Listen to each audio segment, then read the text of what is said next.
오늘 말씀의 제목은 우리를 불편하게 하셔서 뜻을 이루시는 하나님입니다. 오늘 본문을 본 말씀의 제목처럼 하나님이 우리를 불편하게 하십니다. 그래서 뜻을 이루십니다. 우리가 기대하는 하나님의 모습은 아닙니다. 아마 우리가 기대하는 하나님의 모습은 수고하고 무거운 짐진 자들아 다 내게로 오라 내가 너를 쉬게 하라는 말씀처럼 인생에 지치고 힘든 우리에게 쉼과 평안을 주시는 하나님, 아마 우리가 그런 하나님을 기대할 것입니다. 오늘 본문에 나타난 하나님은 그런 우리의 기대와는 다릅니다. 우리를 불편하게 하셔서 뜻을 이루십니다. 50절을 보면 여러분 이렇게 시작합니다. 나는 받을 세례가 있으니 라고 말씀하는데, 나는이라고 하는 바로 예수님을 말하는 거예요. 예수님 받을 세례가 있다고 하는 것은 십자가를 말하는 겁니다. 예수님께서 우리 죄를 지고 십자가에서 고난받고 죽으시지 않았습니까? 바로 그 전이니까 그 십자가 지고 죽으셨고요. 이를 통해 우리를 구원하셨죠. 그것은 전적으로 하나님 아버지의 뜻이었습니다. 즉 하나님 아버지의 뜻을 붙잡고 십자가 지는 게 바로 주님이 해야 될 세례인 거죠. 그런데 주님께서 십자가를 지고 죽으시고 하나님 뜻을 이루는 그 과정은 사실은 편하지 않아요. 그 뒤에 보면 나오잖아요. 그것이 이루어지기까지, 하나님의 뜻이 이루어지기까지 나의 답답함이 어떠하겠느냐 그랬습니다. 저 답답함이라는 말은요, 헬라어로 압박한다, 조여든다, 괴롭다 이런 뜻입니다. 그러니까 예수님이 하나님의 아들이니까 저절로 십자가를 지고 저절로 고난을 받고 그런 게 아닙니다. 그 십자가를 지고 하나님 뜻을 이루는 과정에 예수님도 많은 압박을 받고 쪼임을 당하고 괴로우셨다는 거예요. 마태복음 26장에 보면 예수님이 십자가 지기 전날에 겟세마네에 가서 기도하시잖아요. 뭐라고 기도하십니까? 하나님, 할 수 있거든. 이 자리 내게서 지나가게 해주세요. 그렇게 기도하잖아요. 얼마나 간절히 기도하셨든지 이 땀방울이 핏방울이 떨어졌다. 그렇게 성경은 기록하고 있습니다. 하나님의 아들이신 예수님도 힘들고 괴롭게 하나님의 뜻을 이루셨습니다. 하나님은요, 우리를 불편하게 하셔서 뜻을 이루시는 분입니다. 51절 말씀은 더 충격적입니다. 51절 말씀 보면 내가 세상에 화평을 주려고 온 줄로 아느냐? 내가 너에게 이르노니 아니라 도리어 분쟁하게 하려 함이로라 그랬습니다. 우리가 알고 있고 기대하는 하나님은 평화의 왕이잖아요. 누가복음 2장에 보면 예수님이 오실 때 천사들이 말하잖아요. 하늘에는 영광이요 땅에는 기뻐하심을 입은 자들 중에 평화로다. 이게 우리가 생각하는 주님인데 오늘 말씀 우리가 주님을 잘못 알고 있어요. 주님은 평화가 아니라 분쟁을 주러 오셨다 이렇게 말씀하고 있습니다. 이 말씀을 오해하지 않으려고 한다면 이 평화라는 말을 잘 알아야 됩니다. 오늘 본문에 나오는 평화는 헬라어로 에이레네입니다. 에이레는 그 당시 이제 사람들이 인사한 말이에요. 이 평화는 뭐냐? 아무 일이 없기를 바랍니다. 아무 일이 없는, 안녕하세요 똑같은 거죠. 아무 일이 없는 평화입니다. 하나님 우리에게 주시는 평화는 아무 일이 없는 평화가 아니고요, 샬롬입니다. 샬롬은 뭐냐? 하나님 안에서 누리는 평화입니다. 하나님은 우리에게 주시는 평화는 아무 일도 없는 평안이 아니라 하나님 안에서 누리는 평화, 참 평화죠. 그 참 평화를 주시기 위해서 세상적 편안함과 갈등하게 하고 분쟁하게 하시는 거예요. 기독교 역사에서 제일 위대한 신학자는 4세기의 신학자 어거스틴입니다. 가장 위대한 신학자입니다. 다 인정하는. 그런데 그가 예수님 믿음 좋은 집에 태어났지만 그는 믿음과 먼 삶을 살았어요. 그는 평생 젊었을 때 내내 쾌락을 추구했습니다. 육체적으로는 성적 쾌락을 추구했고요, 정신적으로는 철학에 심취했습니다. 그리고 30 넘게 살았는데 남은 게 없어요. 만족이 없어요. 스스로 그냥 육체의 정욕에 사로잡힌 삶만 남은 거예요. 자기 자신에게 실망을 했습니다. 서기 386년 8월의 어느 날에 어거스틴이 자기 집 정원에서 자신의 처지를 비관하며 울고 있었답니다. 근데 갑자기 아이들 소리가 들리더래요. 톨레레게 뭐냐면 라틴어로 집어 읽어라 이런 뜻이에요. 자꾸 톨레레게가 들리더랍니다. 그 소리를 쫓아갔더니 성경책이 한 권 놓여 있더랍니다. 성경책을 딱 폈더니 집어 읽은 거죠. 로마서 13장 33절 34절 말씀이 딱 나오는 거예요. 이 말씀입니다. 낮에와 같이 단정히 행하고 방탕하거나 술 취하지 말며 음란하거나 호색하지 말며 다투거나 시기하지 말고 오직 주 예수 그리스도를 옷 입고 정욕을 위하여 육신의 일을 도모하지 말라. 이게 다 지금까지 어거스틴이 살아오던 모습이 정확히 하나하나 기록되어 있는 거예요. 자기 자신에게 주신 말씀인 걸 어거스틴이 깨닫게 됩니다. 그러면서 하나님의 사람으로 거듭나게 돼요. 그리고 이제 위대한 신학자로 살았는데 그가 자기 일생의 신앙을 엮어서 고백록이라는 책을 썼거든요. 그 책에 이런 고백을 합니다. 주님, 주께서 우리를 위하여 우리를 지으셨기에 우리 마음은 주 안에서 안식하기까지 안식이 없습니다. 자기가 살아보니 그런 거예요. 하나님 안에서만 참 안식이 있습니다. 어거스틴의 고백입니다. 여러분 그렇습니다. 나를 만드신 하나님, 나를 사랑하신 하나님, 그 하나님 안에 참 안식이 있습니다. 참 평화가 있습니다. 하나님 우리에게 참 평화를 주시려고 가짜 평화와 갈등하게 하시고 분쟁하게 하십니다. 즉 말씀을 정리하면 하나님은 뜻을 이루기 위해서 우리를 불편하게 하시고 참 평화를 주시기 위해서 세상 평화와 분쟁하게 하시는 분이라는 겁니다. 하나님 이것을 이루기 위해서 주님이 사용하시는 게 뭐냐? 바로 49절에 나오는 불입니다. 49절 말씀 볼까요? 다 같이 읽어봅니다. 내가 불을 땅에 던지러 왔노니 이 불이 이미 붙었으면 내가 무엇을 원하리요? 그랬습니다. 주님 우리에게 불을 던지러 왔어요. 그리고 이 불이 얼마나 우리에게 붙기 원하셨는지 이 불만 우리에게 붙으면 원할 게 없다고 그랬어요. 바랄 게 없다고 그랬습니다. 그럼 이 불이 뭘까요? 이 불을 헬라어로 피르라고 하는데요. 이 피르에 세 가지 의미가 있습니다. 첫째는 심판이고요. 두 번째는 정결이고 세 번째는 능력입니다. 먼저 이 불은요 심판의 불입니다. 주님 우리에게 심판의 불을 던지시는데요. 심판의 의미는 뭐냐? 드러낸다는 거예요. 여러분 심판 때가 되면 다 드러나요. 알곡과 가라지가 드러나요. 농부가요 자기 밭에다가 정성껏 알곡을 심었거든요. 근데 밤에 몰래 와서 원수 마귀가 거기에 가라지를 막 심어놨어요. 근데 문제는 뭐냐? 알곡 가라지가 어렸을 때는 이게 알곡인지 가라지인지 알 수가 없어요. 그래서 주인이 농부 일꾼들에게 말합니다. 그대로 둬라. 때가 되면 알곡과 가라지가 드러난다. 라고 말해요. 그때 뽑으면 된다는 거죠.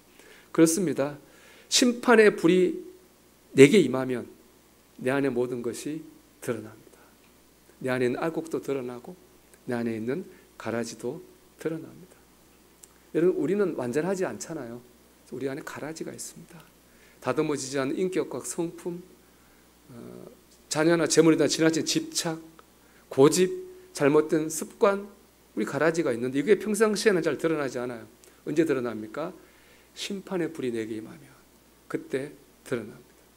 그러면 심판의 불은 언제 임할까요? 시험 만나면 심판의 불이 임하는 겁니다. 고난 만나면 심판의 불이 임한 겁니다. 창세기 4장에 보면은 형 가인과 동생 아벨이 하나님께 제사를 드려요.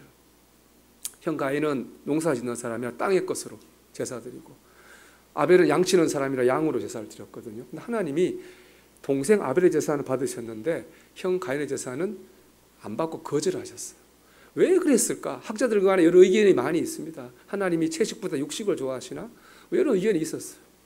근데 저는 이렇게 생각합니다. 그 이유는 하나입니다. 예배하는 사람의 차이입니다. 즉 가인의 예배가 거절당한 건요 예배자 가인에게 문제가 있었기 때문입니다. 제가 이렇게 말씀드린 이유가 있습니다. 하나님이 가인의 예배를 거절하셨잖아요. 가인이 어떻게 한지 아세요? 분노 때문에 안색이 싹 변합니다. 창세기 4장 6절 7절 보면요 하나님 말씀하셔요. 내가 분하여 안색이 변함은 어찌 됨이냐? 제가 너를 원하나 너는 죄를 다스릴지나 그랬습니다. 하나님이 거절하시면 어떻게 됩니까? 자기를 돌아봐야죠. 내가 뭐가 부족해서 하나님 거절하셨지? 자기를 돌아봐야 되는 거예요. 근데 가인은 그러지 않아요. 오히려 화가 나가지고 안색이 변했습니다. 쉽게 분노하고 분노를 잘 다스리지 못하는 것이 가인의 바로 가라지였어요. 그 가라지 때문에 가인의 예배가 거절당한 거예요. 하나님께 제사를 거절당한 그 순간 심판의 불이 임한 거예요. 가인의 가라지가 드러난 겁니다. 그럼 어떻게 됩니까? 가라지를 뽑아야죠. 그래야 되잖아요. 근데 가인은 그러지 않았습니다. 그 결과 분노에 사로잡혀서 오히려 동생 아벨을 잔인하게 죽이고 말았습니다. 하나님께서 내 기도를 거절하신 그 순간 내가 열심히 기도했는데 응답 못 받았어요. 하나님께 실망하고 교회 생활에 상처를 받은 그 순간, 시험거리를 만난 그 순간, 세상 문제에서 고난을 만난 그 순간, 그 순간이 내게 심판의 불이 임한 순간입니다. 내 속에 숨어있던 가라지들이 드러나는 거죠. 하나님 그 순간을 통해서 우리가 봐야 될 가라지들을 보게 하시고 깨닫게 하십니다. 심판의 불은요, 보여주는 불이고 깨닫게 해주시는 불입니다. 여러분, 하나님께서 보여주시면 봐야 됩니다. 하나님께서 깨닫게 해주시면 깨달아야 됩니다. 분명 불편한 일입니다. 자기 수치를 직면하고 자기 단점을 깨닫는다고 하는 것은 절대로 편한 일이 아닙니다. 하지만 그것을 보고 깨달을 때 내가 더 훌륭한 사람이 됩니다. 내 삶이 더 풍성해집니다. 무엇보다 하나님의 뜻이 내 안에 이루어집니다. 우리 성가대 찬양 광야가 그런 거 아닙니까? 광야에 섰는데 광야에서 오히려 뭐예요? 하나님을 보는 거잖아요. 그렇지 않습니까? 바라기는 하나님이 보여주시는 것을 보고 하나님이 깨닫게 해주시는 것을 깨닫는 은혜가 있기를 주님의 이름으로 축원합니다. 두 번째 불의 의미는 정결입니다. 불은 모든 것을 정결하게 합니다. 영화 보면 왜 전쟁에서 상처 나면 뭐 거기 찔 때 칼을 불로 이렇게 소독하잖아요. 그러면 불 때문에 칼에 묻어있는 더러운 균이 다 죽고 정결해지는 거죠, 칼이. 주님 우리에게 정결의 불을 던지십니다. 이 정결의 불은 성경적으로 볼 때는 영적 가지치기입니다. 요한복음 15장 1절과 2절 말씀 보면 이렇게 말씀합니다. 나는 참 포도나무요 내 아버지는 농부라. 물은 내게 붙어있는 열매를 맺지 아니하는 가지는 아버지께서 그것을 제거해 버리신다고 했어요. 물은 열매를 맺는 가지는 더욱 열매를 맺게 하려 그것을 깨끗하게 하시느니라. 깨끗하게 하는 건 뭐예요? 제거하는 거예요. 정결하게 하는 건 영적으로 가지치기 하는 거예요. 하나님께서 우리를 가지치기 하는 거죠. 그 목표는 하나입니다. 더 좋은 열매를 맺게 하기 위해서입니다. 포도나무는 가지가 많은 게 좋은 게 아닙니다. 포도나무는 좋은 열매를 맺어야 좋은 포도나무입니다. 근데 가지가 많다 보면 양분이 나눠져 가지고요, 좋은 열매를 맺을 수도 없고 병충해 약합니다. 그래서 적절하게 가지치기를 해줘야 됩니다. 그럴 때 좋은 열매를 맺는 거죠. 즉 선택과 집중의 원리입니다. 하나님께서 우리에게 임하셔서 우리 삶을 가지치기 하십니다. 더 좋은 열매를 맺게 하시기 위해서입니다. 저는 사실 천목회지 강화도에서 평생 살 생각을 했습니다. 거기서 어려운 사람을 돕는 그런 사회복지 사역을 평생 하는 거라고 저는 생각했거든요. 그래서 제가 그 대학원을 따로 다녔습니다. 그래서 사회복지사 1급 자격증을 땄어요. 평생 그 일을 하려고. 원장 되려면 1급이 있어야 되거든요. 집사람도 그때 공부를 한 두세 학기인가 했습니다. 평생 살 거라고 생각한 거죠. 준비하고. 그런데 생각지 못한 일로 6년째 되던 해에 온 사역을 내려놓게 됐습니다. 상처를 사실은 많이 받았습니다. 가인처럼 분노의 감정을 참 다스리기도 어려웠어요. 그런데 현실적으로 막상 딱 일을 내려놓고 시간이 남잖아요. 그래서 뭐랬냐면은 어떻게 하다 보니까 성경 공부를 하게 됐어요. 그때 파노라마라고 성경을 망원경처럼 크게 보는 게 있거든요. 그것도 했고, 프리세트라고 아주 현미경처럼 잘게 보는 것도 했어요. 내비게이터라고 주제별 성경 공부가 있거든요. 그것도 그 세 가지를 한 주에 한 거예요. 몇 달, 6개월 정도를. 그러니까 뭐 6개월 동안 성경 공부만 했어요. 그러니까 지나고 보니까 참 그때 성경에 대해서 많이 공부했고 많이 알게 됐습니다. 그때 공부한 거 사실 지금 목회하고 있다고 해도 지나친 말은 아닙니다. 지나고 보니까 그때 하나님께서 제 삶을 가지치기 계셨다고 저는 생각합니다. 다른 사람 돕고 하는 거 좋은데 목사가 말씀 알아야지. 그게 저를 향한 하나님의 뜻이었습니다. 하나님 뜻이 맞습니다. 제가 어려운 사람을 도운다 한들, 그 다른 사람들에게 좀 대단하다, 좋은 말 좀 들은다 한들, 그 영혼이 구원받지 못하고 지옥 가면 무슨 소용이 있습니까?